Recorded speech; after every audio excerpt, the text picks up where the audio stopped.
Welcome back to another video, and in today's video we are going to talk about how to change graphic settings in Unreal Engine 4 and also how to save them in the memory, so each time we launch the game the same settings get ran. So I have this panel over here which will allow me to change some of the settings, so we can change these. I'm gonna leave a link down in the description to an Unreal Engine page where you can see more in-depth, more console commands which could be used to change the graphic settings. This is a very brief overview of how to change the main settings, but there is a lot more that can be configured and you can go more in depth with these settings.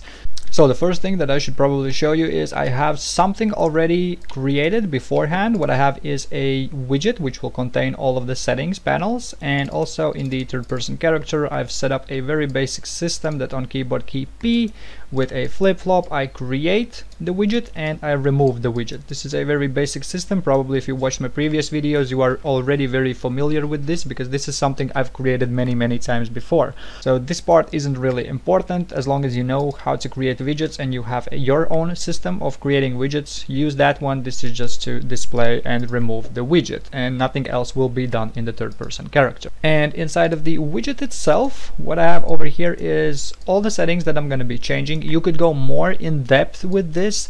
These are just very basic settings that the Unreal Engine team has created, so they are kind of like presets. So by changing one of these settings, it's changing quite a lot of properties. You could go way more in depth to it. I'm going to leave a link down in the description box for you guys to read the article about scalability settings, and in that link over there you will find all the commands that I'm using for this video, and also there is going to be a bunch of more if you want to go more in depth with configurations. Also, one more disclaimer that I should probably mention is that not all of these settings will use the cinematic cinematic properties, because not all of these preset values go up till 5 configurable states, sort of say. Some of them only have 4, so I'm gonna create these same settings for epic and cinematic. For some of these there isn't going to be a difference when changing between one another. So once we got that out of the way, what we need first is I'm gonna create a new enum. So I'm gonna right click and I'm gonna go to the blueprints enumeration, and I'm gonna call this graphics settings, and we're gonna use this one. I usually use the string types. You already probably noticed I don't use enums a lot, but enums are better. We need 5 entries over here, so click on the new entry.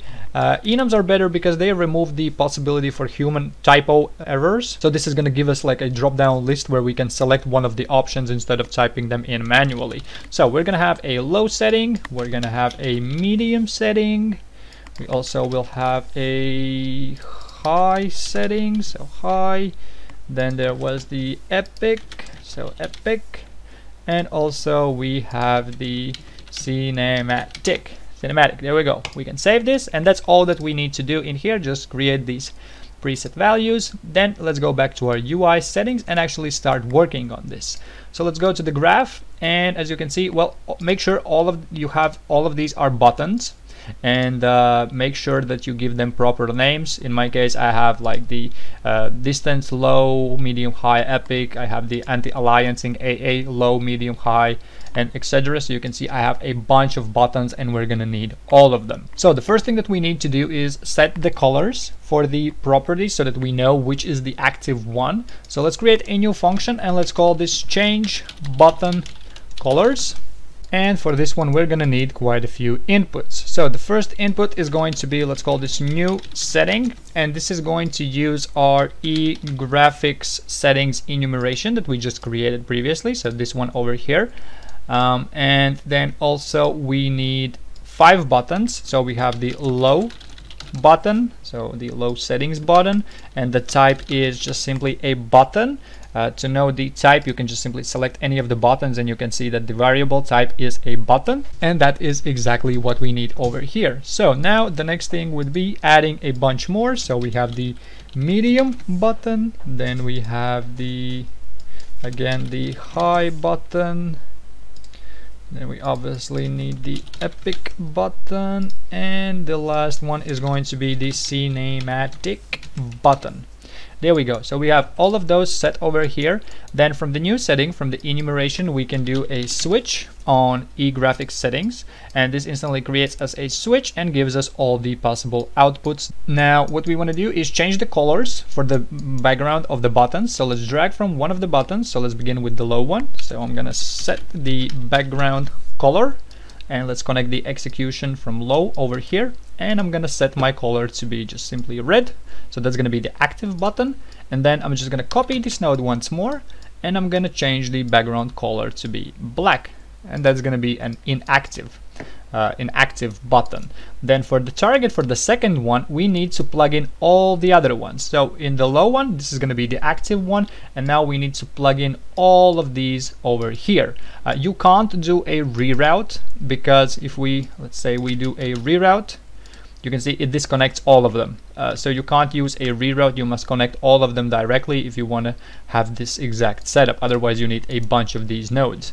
And the last thing that we need to do is we simply need to return, and we need a single output. So let's create a new parameter for the output, and this is going to be the out setting, and this one again needs to be our graphic settings. There we go. And then from the this output can be connected to the new setting from the input. And that's basically all. Now let's copy these set background nodes 4 more times, because we have 5 options, so we need 10 nodes in total. So let's copy those like so. There we go, we have that. And now what we want to do is simply connect the executions. So the medium goes over here, then we have the high, epic, and cinematic, and the outputs all go into the in the return node like so. And now we need to connect the background color for the first button. So we have the medium button over here, then we have the high button, then we have the epic button, and we have the cinematic button. Now for the second nodes, we want to do exactly the same thing as we did up here, but well, this is the medium setting, so that means we want to connect this to all the buttons except for the medium button. So we need the low, high, epic, and cinematic. Then the next one is the high setting, so it's going to be low, medium, epic, cinematic. Then we need the low, medium, high, and cinematic. And for the last one, we need the low, medium, high, and epic. There we go. So we've done everything that we need for this function. This basically just changes the background color of the buttons. So we can go back to the graph, and let's actually start doing something with the changing the properties. So let's begin from the top. So what you can do is actually select one of the buttons like so, and once you go to the graph, it's instantly selected over here as well. So we need the graphics low on clicked event. There we go, we have one of those, and here what we simply want to do is run our change button colors function like so. For the low graphic button low, we need the new setting, obviously it needs to be low, and we need to plug in all of the buttons that we have for the graphic settings. So we have the graphic low, there we go, we have the graphic medium, graphic high, then we have the graphic epic, and we have the graphic cinematic. There we go. I'm gonna move these out a little bit, because well, you're gonna see that in a second. We will reuse these exact get nodes. Now I don't want to launch the settings right away as soon as we click the button. I want them to be ran once we click accept changes. So what I need to do is store some information. We are changing the graphics settings through a node called execute console command. Actually, let me first show you how it works. If we would go to the game and press play, by default, if you press the console key, which is left from keyboard key 1 and down from the escape button, so if we click that, you can see we have this line up here, and we can type in something like r.ScreenPercentage, and let's say we change this to like 25 and hit enter. You can instantly see the quality is very, very low, because this cuts the resolution scale in quarters, so only 25, but by default it is 100. And we essentially are going to be doing exactly that, running console commands, and we can run those using the node called execute console command. I don't know any other different nodes that would change the graphics settings. All I know is the console commands, so we can use those, and I haven't actually seen anybody use different ones. If you know the nodes, let me know in the comment section down below, but that's the way I approach this. Now what we want to do, instead of running these console commands right away, we want to store those in the memory and launch them once we click accept settings. So I'm going to add a new variable, and I'm going to call this graphic command, and this needs to be a string type because console commands require a string. And also I'm going to group this in a category, and I'm going to call this command. There we go. So now this gives me a drop down, and now that means that, well, at the end of this we can plug this in. There we go, and we can type in our command. So we have the r.ScreenPercentage 25.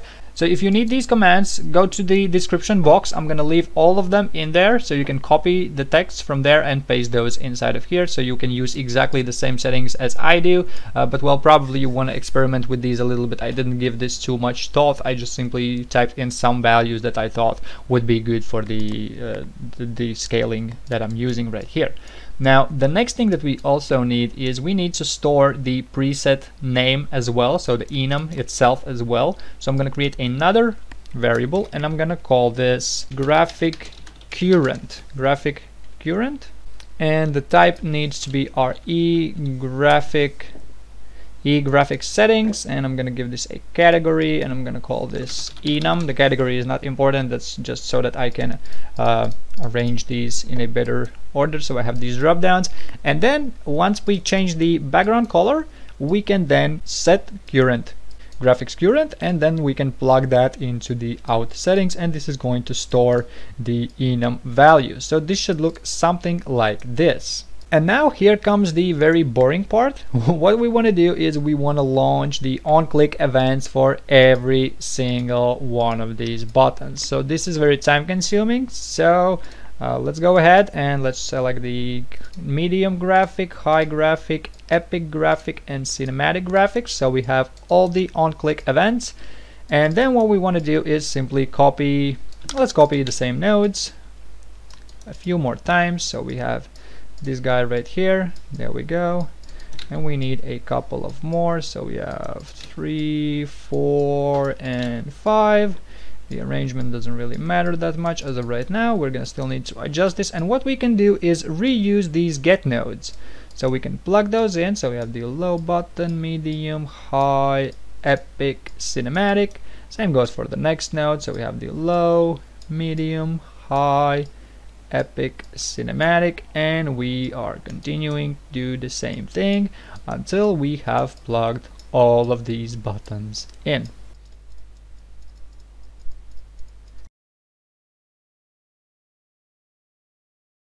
Now the next thing that we want to do is plug in all of our on-click events. So we have the high on-click, we have the epic on-click, almost there we go, and the cinematic on-click. There we go. Now we need to change the new setting, enum value. So we have the low, then we have the medium, we have the high, then we have the epic, and we have the cinematic values. And the last thing that we need to change is the console command itself, because, well, over here we are setting the screen percentage to be 25. Now for the medium settings, we need to change the last 2 digits from 25. Let's say we change this to be like 50. Then let's have something like 75. On the epic, let's have something like 90 perhaps. And at the end, let's have this at 100. These are probably not the best values, so you might have to experiment with these, but well, I'm gonna use these as of right now. So now these things are getting stored and everything should be just fine. So I'm gonna comment this and I'm gonna call this graphics settings. There we go. So now we need to do this exact same thing a bunch more times. So what I will do is, let's go to the next one. We have the shadow one. So again, on click events, low, medium, high, epic, and cinematic. So we have all of those. Let's bring those over here. And then what I will simply do is just copy all of this, exact same thing, except for the execution node, the event nodes themselves. Paste that in over here. There we go. And now let's reconnect our buttons. So we have this button right here. I'll select that one. Connect this one. Connect this one. Connect this one and the last one. And now what we want to change is, first and foremost, we want to change the buttons themselves. So now what we can do is, here we are still using the graphic buttons, but we want to use the shadow buttons. So let's drag the shadow button on top of this one, and as you can see, as soon as I hover over it, it says change node to read shadow low. And once you plug that in, it changes instantly this to be the shadow low instead of graphic low. So this gives us a little this makes us waste less time to change these nodes, because we are already done with this. And we don't really need to change anything with these nodes, because everything is just fine. We have the low, medium, high, epic, cinematic, as long as we have plugged in the correct on-click events in there. But what we do need to change are these two nodes right here. So what we want to do is duplicate our graphics command first, and this is going to be the shadow command, and also we want to duplicate the graphic current to be the shadow current. There we go. So we've duplicated those, and what we can simply do is the same thing we did just with the buttons. Let's drag from our shadow current, and we can change node to write shadow current. There we go. So we do that for all of these enums. We're changing them to the shadow ones, and we also want to do the same thing for the string values. So we have the graphics command now would be the shadow command. There we go. Let's do that real quick, and then we will change the console command.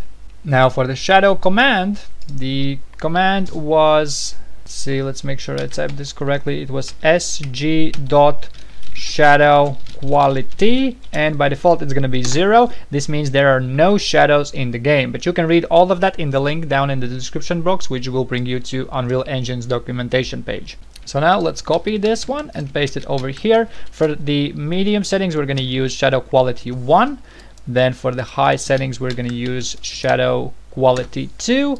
And for the last two, we're going to use shadow quality 3, because that's the only command that's available, at least in the documentation. They're saying it's that way. I haven't tested with shadow quality 4, but I don't think there is one, because these are like preset values that change many things in the shadow settings, not just one thing, but they are changing many things, and you can read all of that in that link down below. So that's basically it, and we need to redo the same thing many times. I'm not going to waste your time, and I'm just gonna simply skip to the part where I already have done the exact same thing, and we're gonna talk about the commands that I've used. So I've added settings for all of the buttons that I have. As of right now, we have a few more variables. I added the command variables for anti-aliasing, distance, textures, effects, and post-processing, and same goes for the enums. We have the enums for those ones as well. Everything is exactly the same. What I noticed that I did was I swapped these things around, but it doesn't really matter in which order we set those. And so I have the on-click events for all the buttons. I've changed all the buttons over here, changed the commands, and now let's talk about the commands real quick. So for the anti-aliasing, the command would be r.PostProcessAAQuality. And I have 0, 1, 2, 4, and 6. There are quite a few possibilities to be used with this one. So that's a headroom for some experimenting. And then for the post-processing, we have the command sg.PostProcessQuality 0, 1, 2, 3, and 3 again. That's the maximum. So the last two are using exactly the same command. Now for the view of distance scale, we have r.ViewDistanceScale 0.2. We have the 0.3, 0.5, 0.8, and 1. And if for this one to work properly, you need to set the max draw distance or cool distancing for your specific meshes, and then this basically changes the scale. So let's say you have like it's a ridiculously small number, but let's say you have like 1,000 units for the cool distancing. So the one setting is going to use the 1,000, but like 0.5 is only going to use 500. So that's how I think this one works. Then for the texture quality, it is sg.TextureQuality 0, 1, 2, 3, and 3 again. And for the last one, for the effects, we have the sg.EffectsQuality 0, 1, 2, 3, and 3 again. So this is going to change the button colors, essentially, all of this what we have done over here, and it's going to store the console command and the current setting that we have selected. Now we need to actually save these things, and to save those we need to create a thing called game save. So let's go back to our content browser and let's right click, let's create a new blueprint class, and let's look for save game. Let's select that one. So I'm going to call this save game settings. Let's open this up, and so open full blueprint, and here we need a bunch of variables. Now we need exactly the same variables basically. So we want to have the graphics command, which is a string type, and string, and I'm gonna give this a category again. So this is the commands. Then let's duplicate this one, and this is our I want to copy the word command, and this is the shadow command. Then we need the AA command, we need the PP, so post processing. Then we have the texture, we have the distance, and we have the effect command. So I have 7, yes, 7 that is. And now we need the enums. So we have the graphic enum, or the graphic, let's call this graphic setting. I'm gonna call that one graphic setting. Then we need to change the type to be the E graphic settings, and this has a, we'll give this an enum category. Then we again want to have the oh my god, I can't type, shadow setting. Then we have the anti-aliasing setting, post-processing setting, we have the texture setting, we have the distance setting, and we have the effect setting. Now we also want to add a couple of functions in this save game. So let's create a new function, and let's call this set settings. Set settings, and for this one we need a bunch of inputs. So what I'm going to do is drag in all of these nodes right here. So I'm going to set the graphics, I'm going to set the shadow, and I'm going to move these like so. And then we want to do the same thing for the enums. So we want to have this enum right here. Then we want to have the shadow one, aliasing, post-process, texture, this is a little setting, and the effects setting. There we go. And then we can just simply drag from every single one of these. So let's drag from this one, and you can see it says add pin to node, and that is as simple as it gets. So this is way quicker than simply adding these by clicking add new entry for the input. And we're going to do the same thing for the enums. So we're going to drag from those. There we go, and we have plugged all of them in. And now once we run this event, we can then store this information. So we're going to use this to save the settings, and we also want to use something to load the settings. So I'm going to create 2 more functions, and I'm going to call this return commands. And we need an output for this one, so let's return. So let's run the add return node, and what I simply want to do, so we're going to return commands. So I'm going to drag from the graphics, get that, and plug that in. And let's get all of these: shadow, aliasing, post-process, texture command, distance command, and also the effect command. There we go. Now we can plug all of those in. So add pin to node, add pin to node, and this is way quicker than adding the inputs one by one. So we have this one set up. Now we want to do exactly the same thing for our enums. So again, new function, and let's call this return enums. And again, can I select all of those? No, I can't. So we need one by one again. So let's add those to our graph. There we go, there we go, there we go. So we have all of those. Then again, we can return, add return node, and connect all of these here so that it creates us an output. And like I mentioned previously, we're going to use this to load our settings. So that's going to be it for the save game blueprint. We are setting the values and we are retrieving the values. So this means we can go back to our UI settings, and over here now let's look for our apply changes button. So I have my button over here, so I'm going to select it over here so that in the graph it is already selected. Then we need an on-click event, and let's start working on the on-click event. So over here what we want to do is, first we want to create save game object. We are creating a save game object. Let's select the class, and the class in my case is the save game settings. So this blueprint right here that we just created. And then from the return value, we want to, so what we called it set settings. So from the return value, we want to set the settings. And then we need to populate all of these inputs. So we can drag in our graphics, we can drag in our shadow, and we have the aliasing, post-process, we have the texture command, we have the distance command, and we have the effect command. And we do the same thing for our so we have the graphics current, graphics setting, we have the shadow current. On the aliasing, why it doesn't work? On the aliasing current. Oh, this is a byte setting. Oh, this is interesting. I've messed this up by copying. So let me change this real quick.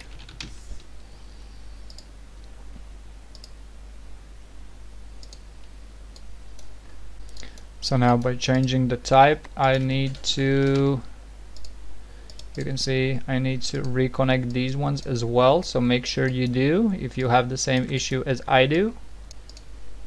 So I changed all of mine. Now we can go back to this one, and now we can plug in the anti-aliasing, post-processing, and we can continue.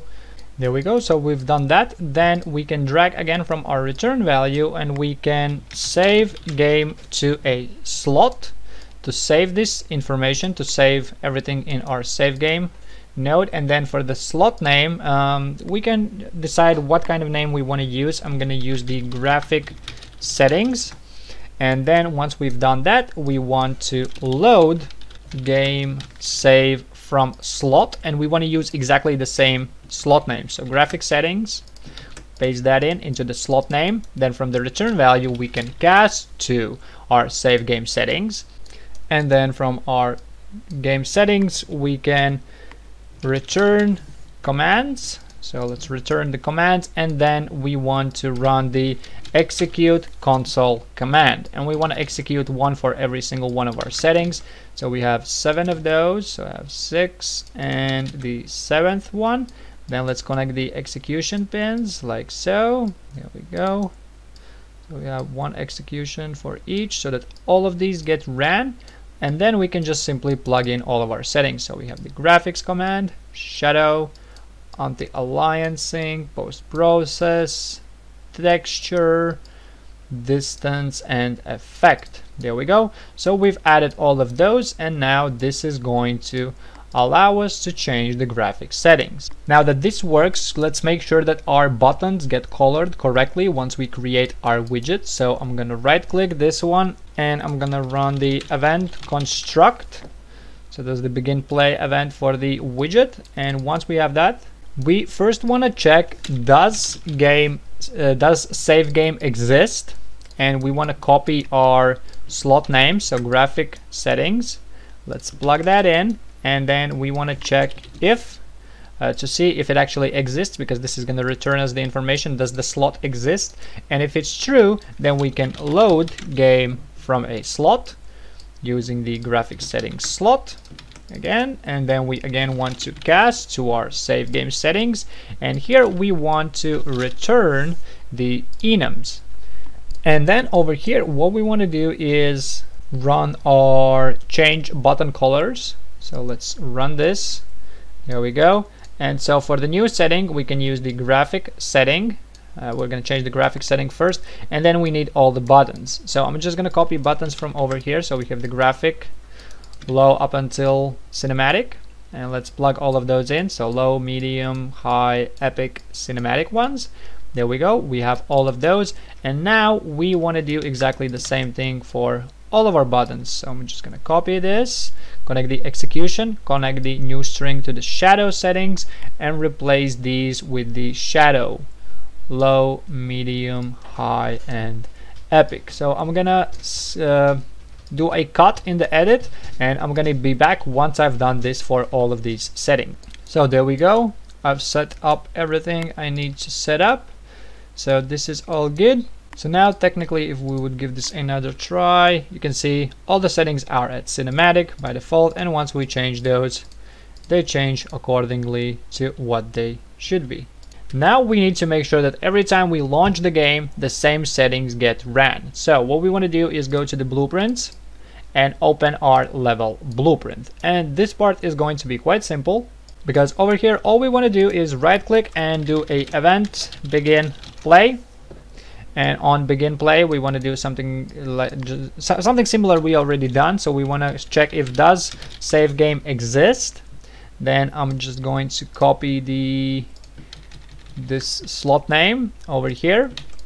Then we're gonna do an if branch check to see if that save slot exists, and if it does, then we can go to our UI settings and copy the load from slot, cast, and return commands and execute console commands. So we can paste that in, same way we did for the apply settings, and that is basically all we need to do. So if I was a little quick on this one, pause the video, have a look.